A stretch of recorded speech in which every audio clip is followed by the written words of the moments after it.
Every 48 years, we see large protest movements flare up across the United States.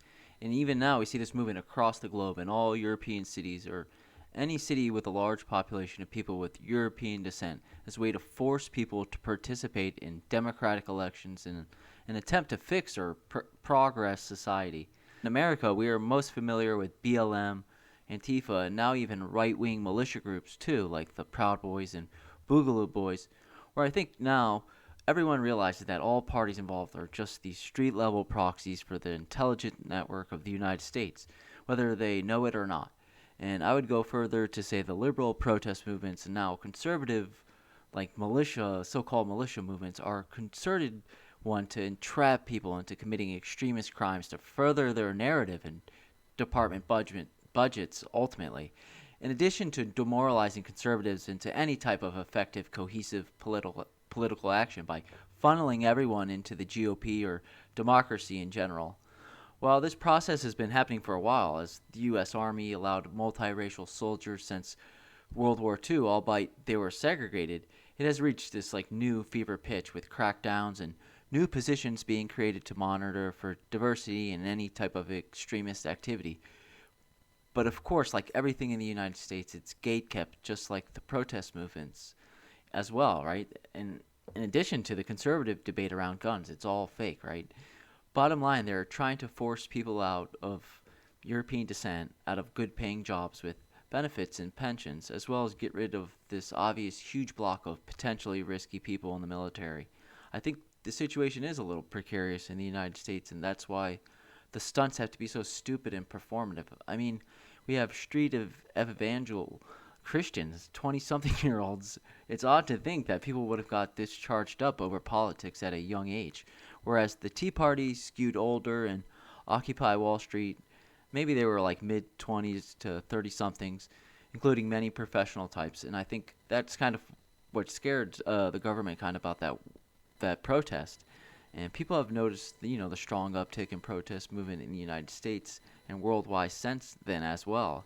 And I have as well, and it's always related to politics for gatekeeping you locked in this like democratic system, as well as providing further evidence of extremist behavior to both force so-called extremists out of the military and once again pad the department finances.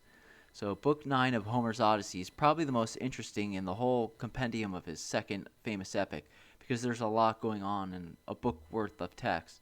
Whereas sometimes you get a whole book and it's just like a Michael Bay movie and you're just kind of like reading a bunch of violence and action, but it's not very informative. Basically, in Book 9, Odysseus recaps his journey so far with King Alcinous, and eventually he gets to the part about landing on the island of the Cyclops. In previous videos, I've linked the cyclopes or the cyclopane called as connected with uprising or changes in the hierarchical power structure of a particular civilization's religious pantheon. For instance, in Hesiod's interpretation of the cyclopes, they are three brothers who are born from the coupling of sky and earth, or Uranus and Gaia in Greek mythos, and immediately sent down to Tartarus, where they are trapped in an arrested state due to fear they would overthrow their father. And when Uranus' son Cronus grows up, he had the Cyclopes released from Tartarus with help from Gaia to overthrow Uranus. And right after, though, the Cyclopes are sent right back down again, right, to Tartarus, only to be released again by Zeus to help him win the Titan War by constructing his thunder and lightning bolt. The Homeric version of the Cyclopes, in particular Polyphemus, is somewhat different, but in general serves the same function as a marker for revolting, as well as like this craftsman for this device or technology that will help prove decisive in this intermediary time between one age and another, where the end of Book 9 and opening lines of Homer's Odyssey usher us into the archaic Iron Age from the collapse of the Bronze Age after the fall of Troy. And the name cycle or cyclo itself has an interesting meaning in that you have to wonder if the name was synthesized with some kind of intent or purpose, or if it was just like comes from an organic source. And there's a theory that the etymology of the word cyclops means cattle thief, which is of note in that Mercury is the one who steals Apollo's cattle, which I see is like the cyclic protest movement of democratic countries as a way to steal sheep away from our flock and distract Aryans from the solar cycle to get us forced into multi-year democratic political cycle popularized in classical Greece of Athens. I mean, Donald Trump's last year felt like 4 years, and all 4 years felt like one long year in a weird way. It was this dark winter where by the last year people were stuck inside and didn't get to spend Christmas or New Year's with their family, or maybe better yet, they didn't get to spend the solstice with family and equinoxes. And Aryans, of course, for thousands of years have tracked the sun along its journey, and we based our time on it, no doubt. Which makes it funny to think that this like obsession with time is a northern European trait, or more familiar today in America with like a white thing. But it makes sense. We're the ones who are less likely to need the sun, able to journey furthest from it because we have tracked it and mastered its course. And those who haven't learned to kind of master or harness the sun's power are doomed to live right under it in the equatorial portions of the globe. Because of the geometry of the sun, along with the properties of space and in general the laws of motion, the orbit of the sun, it provides the predictability and uniformity that allowed mathematics and other observational science experiments to be taken on the surface of the planet, right? It also allowed accurate bookkeeping and almanacs to be produced, and whether through the oral tradition or written down, like in the Mediterranean cultures. You don't select the symbol or symbology for your cult or race. The symbol selects you, so it makes sense the cult of Apollos is associated with intelligence, but also oracles or the ability to predict the future with, or better yet, for you to be able to argue with certain confidence that a certain outcome will occur one way or another, right? Like, so basically a science. In addition, Apollo is also known for his ability to both bring disease and heal, which after a long winter, the low levels of vitamin D can put a downer on your day, tiring you out, and combine that with people's diets today and rising diabetic rates, low levels of sunlight have a catastrophic effect on our overall health and well-being of not just us, all human beings. And going back to people being stuck in the equators, these are also places that we associate with both ongoing viral diseases, but more so the susceptibility and lethality with the disease, whereas northern races like Han Chinese, Mongolians, Eurasians, Europeans are definitely susceptible to viral infections, but they are better suited to fight off and gain immunity, or perhaps the viruses have to mutate and eventually burn themselves out. Furthermore, today we associate both trade and commerce along with travel as being vectors for viral spread, and this was true for Europeans in the past, bringing smallpox to the New World and infecting many indigenous people in the Americas unknowingly, with catastrophic effect as the natives of the Americas were not equipped, to fight off the infection, and many died as a result. But the Europeans were immune to smallpox at the time, having gotten the disease most likely through the trade from China, and this cyclic pattern that we see at these latitudes of seasonal viral spread. And today we are caught in this cycle of calamity after calamity, caused by displacing people from equatorial climates and forcing them to live in northern climates where the sunlight is not enough for them to live a healthy life. And combine that with modern diets, you get the health emergency we live in now. And of course, the narrative has to be controlled around that, so they have to come up with ridiculous headlines to both justify the obvious negative effect it's having on people, but also to draw out the opposition, so they can be identified as dissidents and properly punished accordingly, in addition to the most important reason to draw out the vote, right, and keep democracy alive. Because Moses means draw out in both Hebrew and Egyptian, and that was probably on purpose that they borrowed the Egyptian word to do this like play on, right? Play on word, where because they both want to draw out our people to follow their God Yahweh, but they also want to draw out the vote and draw out their own people, right, to keep the democracy alive, right? In addition, Moses means basket, or this chthonic symbol that we can link to the ceremonial fake revolutionary protest movement of the Cyclopes who emerged from their dark dungeon lair of Tartarus. But there should be a reasonable pushback, or better yet, a superior counter-narrative should emerge than to get lost in this back and forth of the daily grind of democratic two-party politics. The fight around body positivity today doesn't end in equatorial races living in better health, and the same for Europeans, although, yes, we are better acclimated to go without the sun. The messaging just gets us to revert to these 4-year voting cycles as opposed to our more natural way of tracking the sun along its yearly solar cycle. And there's something also spiritually wrong with our society fundamentally, and I think we all know it. And even boomers kind of have a weird instinctual way of articulating it. Kids need to go out and get some sun. Just go outside. And they're right. We do need to take some time to appreciate the sun for its gift of light and the energy it supplies us with every day. But also for the hope and faith that gleams down on us that one day we can carry our race to another planet and survive. We barely understand the complexities of the universe and the physical laws that govern it, but we do know that the same intermolecular forces that hold together atoms hold us together, and in a sense, just like the energy of these elementary particles is conserved, the same can be said all the way up to the larger secondary and tertiary structures of organisms and civilization. All matter or energy is conserved in the same manner, just scaled to according orders of magnitude that are proportional to the environment we interact with. We might not even have to physically travel to other planets, but survive long enough on outlying satellites in our solar system until we can essentially shoot biological material into potentially hospitable planets that could bear life, like a Noah's Ark of sort.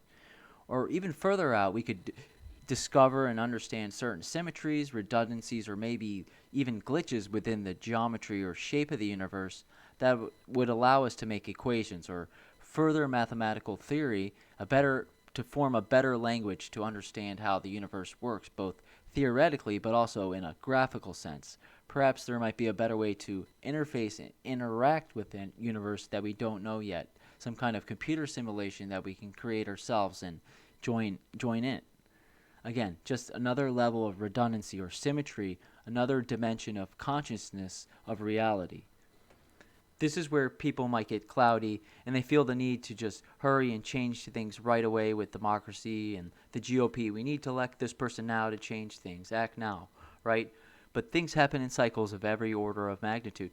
Everything has a beginning and an end and a regeneration, where every millions of years we have these extinction level events, and every hundreds of thousands of years to 10,000 years, animal life evolves in a significant way. And thousands of years, the social hierarchies change, and the gods hierarchies change as well. And every 100 years and generations of men can have these localized effects on civilization. And the extinction level events happen mostly because of meteors and are mainly a function of gravity. Without gravity, meteors wouldn't bother us.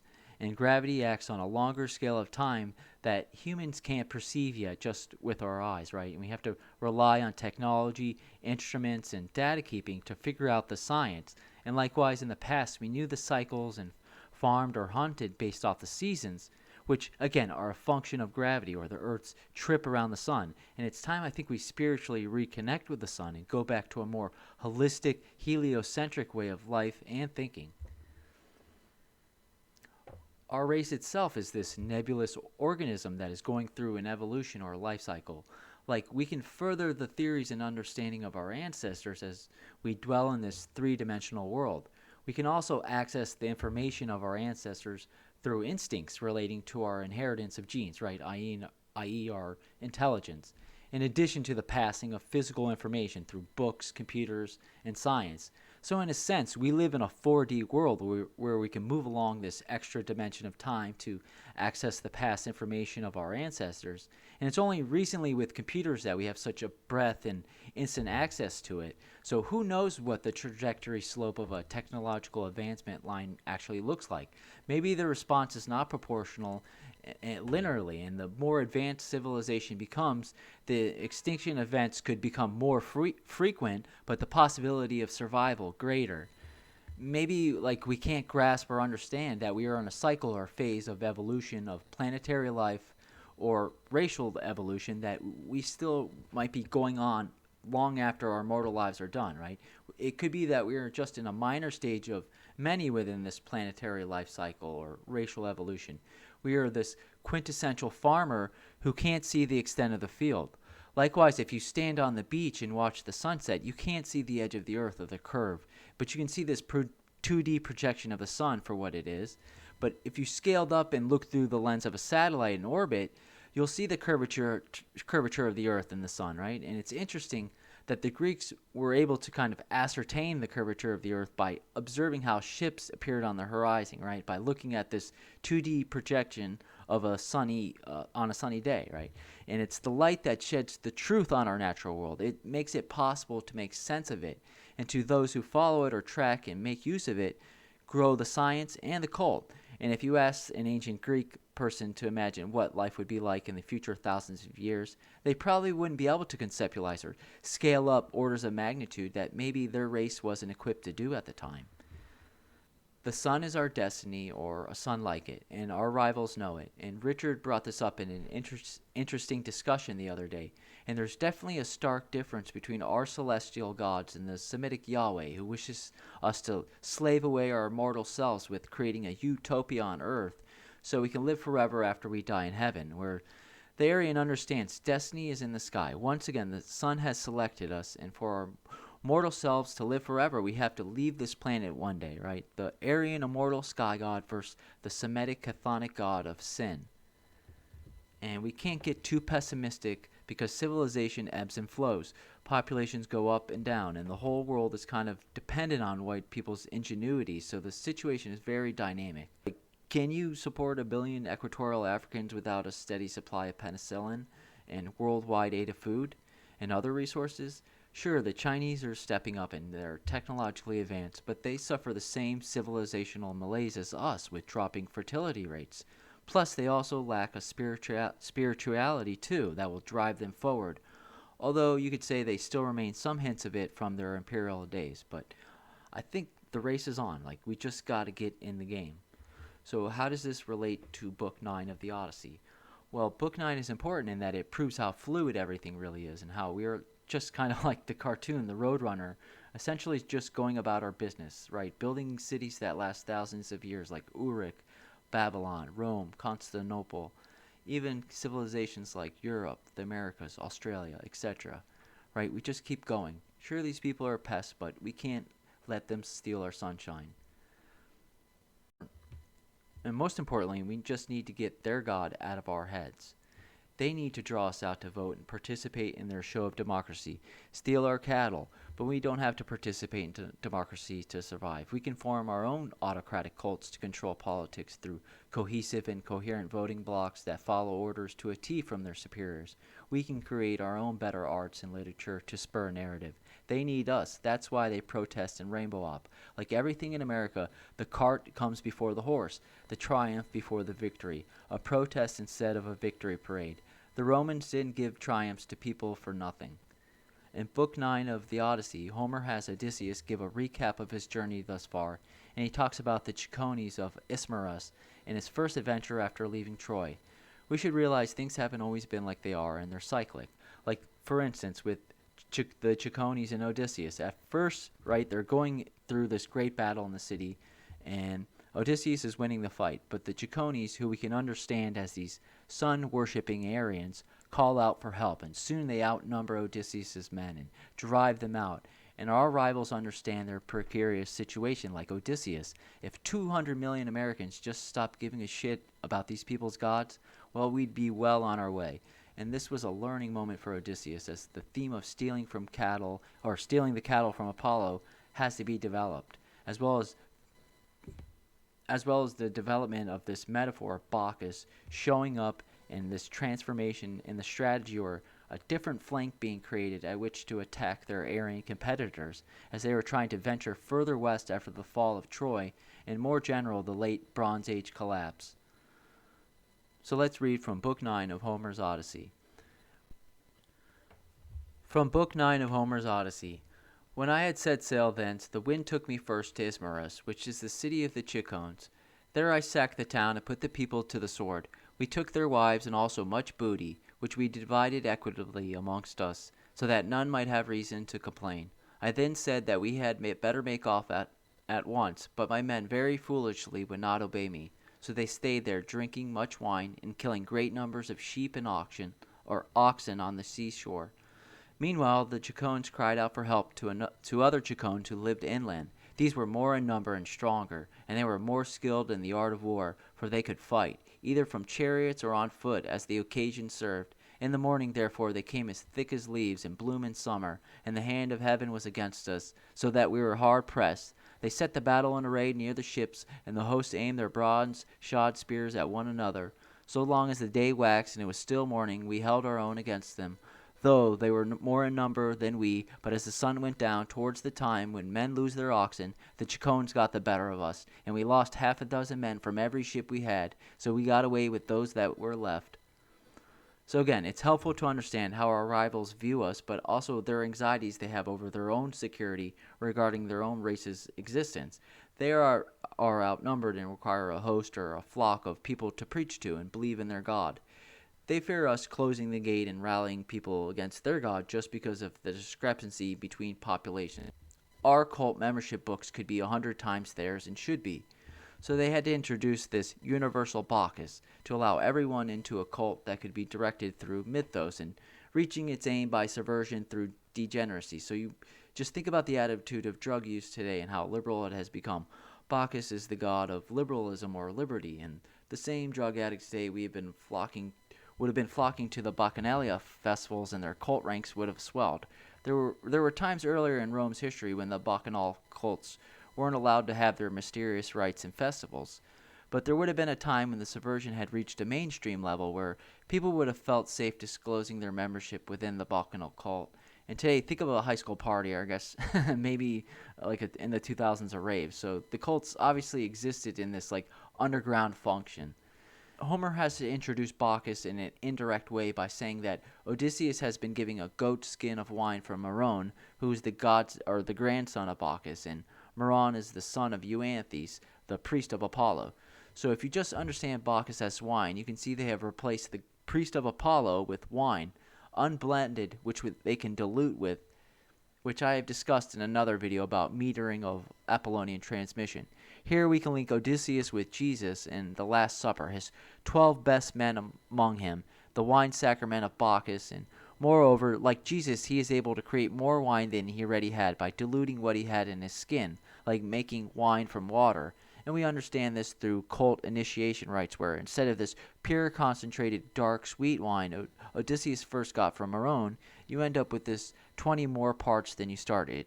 It's watered down, but you have more cult members. And you see the same breakdown today among classes in alcohol, where the rich controlling class drink undiluted premium liquors and cognacs and port wines, where the lower class drink beer and sweet white wine. Odysseus understood as he went west the better strategy was to transform into this new type of hero, a New Testament-like figure, whether you want to call him Jesus, Peter, or Paul. You could probably make an argument for either. But I think when you look at the rites that happen in Book 9, we can look at the Last Supper of Jesus and the exit from the cave 3 days later on Easter as Odysseus' encounter in the cave of Polyphemus. In addition, we can recognize the same rituals performed in Christianity today and celebrated as holidays as dramatized in Homer's Odyssey. So let's read further. And stay where they were, all but the 12 best among them, who were to go along with myself. I also took a goatskin of sweet black wine that had been given to me by Maron, Apollo, son of Euanthes, who was priest of Apollo, the patron god of Ismarus, and lived within the wooded precincts of the temple. When we were sacking the city, we respected him and spared his life, as also his wife and child. So he made me some presents of great value, 7 talents of fine gold, and a bowl of silver, and 12 jars of sweet wine, unblended, and of the most exquisite flavor. Not a man nor a maid in the house knew about it, but only himself, his wife, and 1 housekeeper. When he drank it, he mixed 20 parts of water to 1 of wine, and yet the fragrance from the mixing bowl was so exquisite that it was impossible to refrain from drinking. I filled a large skin with this wine and took a wallet full of provisions with me, for my mind misgave me that I might have to deal with some savage who would be of great strength and would respect neither right nor law. And it's interesting that Bacchus or Dionysus was said to be from Thrace, where Ismarus is located, and the first place Odysseus stopped after the Trojan War. In addition, Bacchus is only mentioned twice in the Iliad, but only in recollection, is not as part of this in situ narrative. So it would lead me to believe that those who purported Bacchus to be from Thrace were probably getting it from Homer's Odyssey and confirming that we have this new god being formed to compete with the sun god that was ascendant in the late Bronze Age and popular up to the classical ages. And that's how our competitors understand us, as rivals, a flock that needs to be poached from. And they did it by introducing wine, it seems, to the West, and probably including it in religious ceremonies and making it easily attained, even if illegal. Right? Like in high school, there was going to be a party with no alcohol and probably no girls. And at the same time, and at the time, you probably thought that was lame. And you're right. And you went to this other party, right, where there's going to be alcohol and girls. And that was probably just like how it was with the Bacchanalia festivals and rituals. This kind of like underground party. And it's not like wine wasn't known in Europe by the start of the second millennium BC. It just probably wasn't part of religious ceremonies for the whole people in a city-state. And it wasn't until later that the books or membership rules to the cults were just wide open and made available to everyone. I mean, this fight over alcohol and taxing it was the first real intervention by the federal government of the United States. So the sale or use of alcohol is and will always be a sensitive subject, and its effects should be better understood, as some races of humans have fared poorly while others have managed to kind of adapt to it or not to seem to be as affected by its use. Next, Odysseus recounts his stop at the Cyclopean island, home to the famous Polyphemus. To this he gave me but a pitiless answer. Stranger, said he, you are a fool, or else you know nothing of this country. Talk to me indeed about feeling of the gods, or shunning their anger. We Cyclopes do not care about Jove or any of your blessed gods, for we are ever so much stronger than they. I shall not spare either yourself or your companions out of any regard for Jove, unless I am in the humor for doing so. And now tell me, where you made your ship fast when you came on shore? Was it round the point, or is she lying straight off the land? He said this to draw me out, but I was too cunning to be caught in that way, so I answered with a lie. Neptune, said I, sent my ship onto the rocks at the far end of your country and wrecked it. We were driven onto them from the open sea, but I and those who are with me escaped the jaws of death. And there's a very interesting line here where Odysseus is explaining how the Cyclops Polyphemus tries to draw him out, but he was much too cunning to be caught in that way. Here Homer provides good insight into the mind and strategy of Odysseus, that he knows not to be drawn out. And again, Moses means to be drawn out in both Egyptian and borrowed into Hebrew, as in they want to draw out their enemy, but Moses himself will draw out his people, the Israelites, from Egypt, like Odysseus and his men from the caves of the Cyclops. And again, our rivals want to draw out their own cult, like protests and evangelical movements in the United States that are these quasi-religious political processions, and draw out counter-protests as a result, or just in general, draw out people to vote Republican. So supposedly Congress, will come and help them and stop these people who are burning down stuff. But the protest movements are driven by the 4-year political cycle as a mechanism to force both sides out to participate in democracy. Furthermore, we get to the wine sacrament of Bacchus that we can relate to the Last Supper in Matthew of the New Testament. So let's read. Look here, Cyclops, said I, you have been eating a great deal of man's flesh. So take this and drink some wine, that you may see what kind of liquor we had on board my ship. I was bringing it to you as a drink offering, in the hope that you would take some compassion upon me, and further me on my way home. Whereas all you do is go on ramping and raving most intolerably. You ought to be ashamed yourself. How can you expect people to come see you any more if you treat them in this way? And Odysseus tricks the Cyclops by telling him his name is No Man, which of course turns out to be this source of comedic cover later in Book 9 as Odysseus escapes. But the No Man joke has a more sinister interpretation and needs to be as it shrouds Bacchus in some plausible deniability of comedy, right?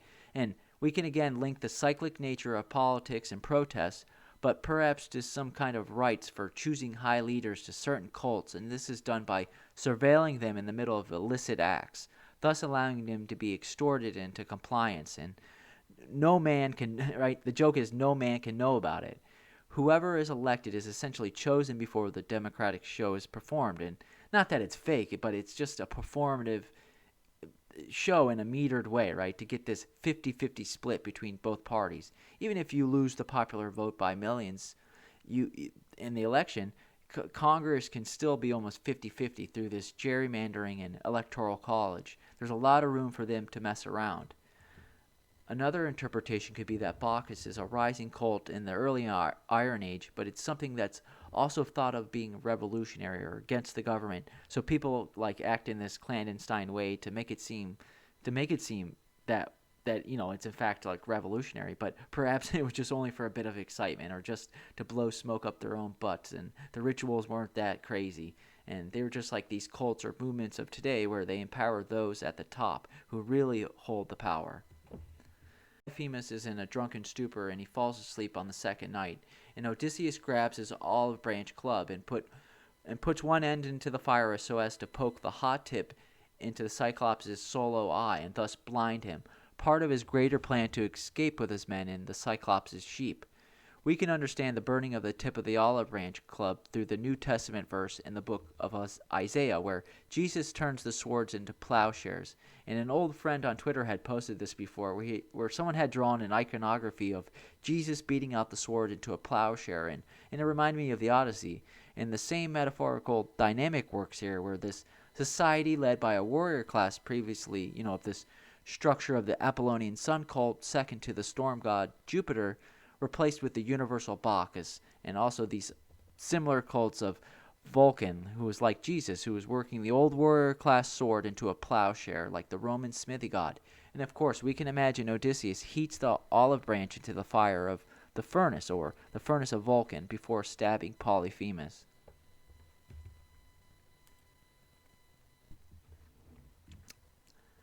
And from the book of Isaiah.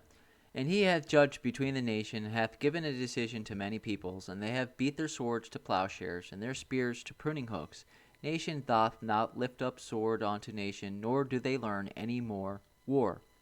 So this new docile democratic farmer system that gradually replaces the previous autocratic warrior class society of the late Bronze Age and early Iron Ages ushered in with this new street protest, evangelical, Christian-like movement led by Bacchus, but also containing rituals and members and associates from the Vulcan, Mercury, and Cyclopean cults as well. Because, once again, the Cyclopes are a revolutionary group, or at least one where the cultic rituals imply this device is crafted to usher in a new political leader atop the religious hierarchy. And the Homeric version of the Cyclops of Polyphemus is he is unknowingly one in that he creates this olive branch spike that helps bring in the Iron Age, whereas the Hesiodic Cyclope helps Cronus and Zeus, making the thunderbolt and lightning bolt of Zeus, of course. So here, let's read further. As he spoke, he reeled and fell sprawling face upwards on the ground. His great neck hung heavily backwards, and a deep sleep took hold upon him. Presently he turned sick and threw up both wine and goblets of human flesh on which he had been gorging, for he was very drunk. Then I thrust the beam of wood far into the embers to heat it, and I encouraged my men, lest if any of them should be turned faint-hearted. When the wood, green though it was about to blaze, I drew it out of the fire, glowing with heat, and my men gathered round me, for heaven had filled their hearts with courage. We drove the sharp end of the beam into the monster's eye, and bearing upon it with all my weight, I kept turning it round and round as though I were boring a hole in a ship's plank with an auger, which two men with a wheel and a strap can keep on turning as long as they choose. Even thus did we bore the red-hot beam into his eye, till the boiling blood bubbled all over it, and we worked it round and round, so that the steam from the burning eyeball scalded his eyelids and eyebrows, and the roots of the eye sputtered in the fire, as a blacksmith plunges an axe or a hatchet into the cold water to temper it, for it is that gives its strength to the iron, and it makes a great hiss as he does so. Even thus did the Cyclops' eyes hiss around the beam of the olive wood, and his hideous yells made the cave ring again. We ran away in a fright, but he plucked the beam all besmirched with gore from his eye and hurled it from him in a frenzy of rage and pain, shouting as he did to the other Cyclopses who lived on the bleak headlands near him. So they gathered from all quarters around his cave, and when they heard him crying, and asked what was the matter with him. And Polyphemus is blinded by Odysseus in the olive branch, and Once again, Odysseus waits until the morning of the third day on the island to leave the cave, like Jesus' resurrection on Easter. And Odysseus and his men do it by hiding under the sheep and the rams of Polyphemus's flock, where we can understand this as a mob or a street protest, as it says, that they literally formed a mob, and the sheep are these metaphorical meat shields for Odysseus and his men. The aristocracy or new ruling class of the Iron Age, and like today, the mass protest movements are like meat shields for those who run our country. As for myself, I kept on puzzling to think how I could best save my own life and those of my companions. I schemed and schemed as one who knows that his life depends on it, for the danger was very great. In the end, I deemed that this plan would be the best. The male sheep were well grown and carried a heavy black fleece, so I bound them noiselessly in threes together, with some of them with the withies on which the wicked monster used to sleep. There was to be a man under the middle sheep, and the two on either side were to cover him, so that there were 3 sheep to each man. As for myself, there was a ram finer than any of the others, so I caught hold of him by the neck, ensconced myself in the thick wool under his belly, and flung on patiently to his fleece, face upwards, keeping a firm hold on it all the time. Thus then we did wait in great fear of mind till morning came, but with the child of morning rosy-fingered dawn appeared, the male sheep hurried out to feed, while the ewes remained bleating about the pens, waiting to be milked, for their udders were full to bursting. But their master, in spite of all his pain, felt the backs of all the sheep as they stood upright, without being sharp enough to find out the men were underneath their bellies. As the ram was going out last of all, heavy with its fleece, and with the weight of all my crafty self, Polyphemus laid a hold of it and said, and this next line is probably the most interesting in that it provides clarity into the rites, but also identifying the cults and symbology used in Homeric mythos. So the use of the word mob to associate to the rams as meat shields, but we can also think of democracy again as mob rule or rule by people. And if you can grow your cult faster than other competitors, well, then you win at democracy. Moreover, the mercurial cultic rituals involve pouring water on people's heads from a fountain, and Bacchus can be linked with flowering plants, which are both used as symbols and markers for identifying cultic rituals, which we can read in the next lines from the Odyssey. My good ram, what is it that makes you last to leave my cave this morning? You are not wont to let the ewes go before you, but lead the mob with a run, whether to flowery mead or a bubbling fountain, and are the first to come home again at night. But now you lag last of all. Is it because I know you master you?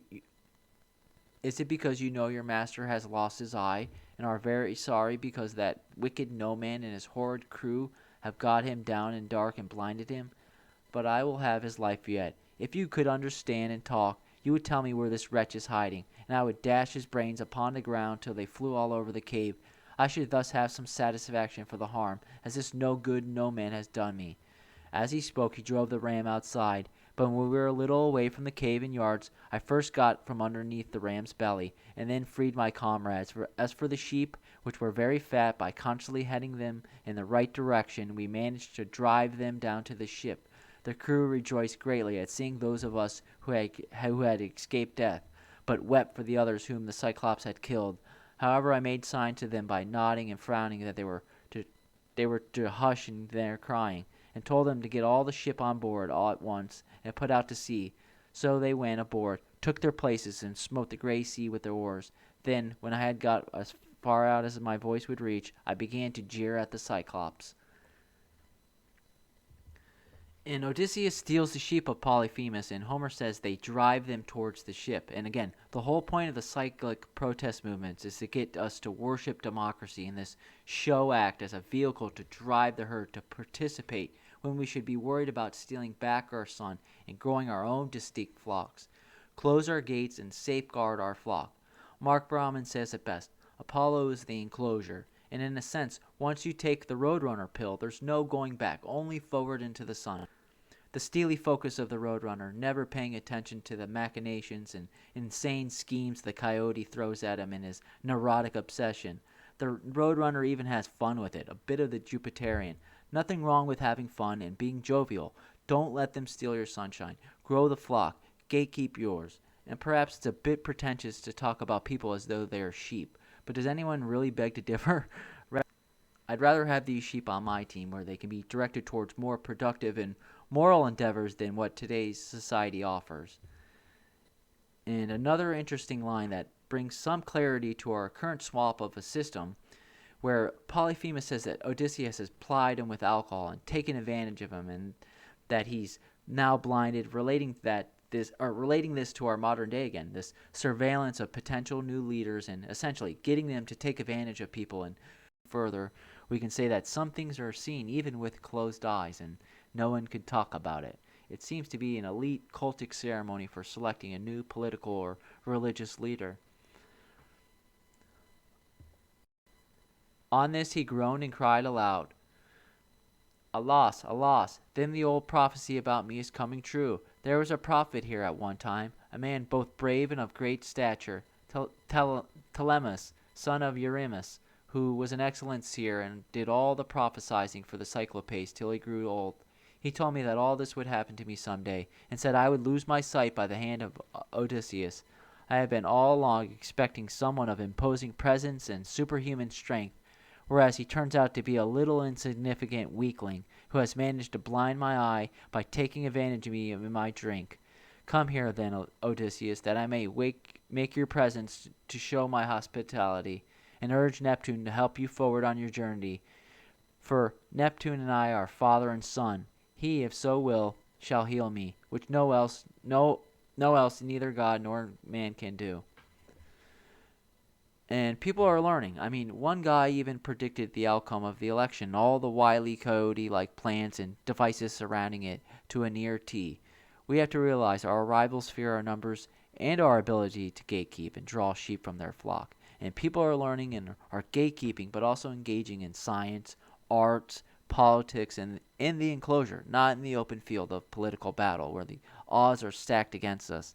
Speeches with hoopering and hollering are exciting, and the spirit is contagious, and the other sheep will see the bright lights and loud noises and want to join.